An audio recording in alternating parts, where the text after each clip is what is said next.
मित्रांनो, आज आपण बनवणार होते बिर्याणी। मग फटाफट कांदे कापून आपण तेलामध्ये फ्राय करायला घेतले आणि आपले चिकन मस्त मसाल्यामध्ये मिक्स करून ठेवले। मग आपण कापून घेतले फटाफट टमाटर। मग काय, जे आपण टमाटर कापून ठेवलेले ते आता आपण टाकूया तेलामध्ये मस्त फ्राय करायला। तर चल मित्रांनो, आता आपण 2 मिनिटं नंतर बघूया याला मस्तपैकी। मग काय मित्रांनो, आपण टमाटर टाकले ते मस्त फ्राय झाले आणि आता आपण चिकन टाकून देऊया मस्तपैकी आणि यांची आपण आता बनवूया मस्तपैकी ग्रेव्ही। मस्त आता चिकन टाकून झालं, आता आपण स्लो गॅसवर शिजवायला ठेवून देऊया।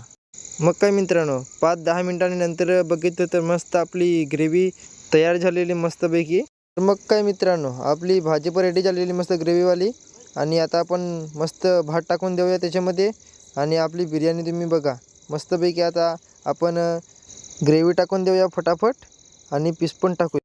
मग काय मित्रांनो, आपली बिर्याणी झाली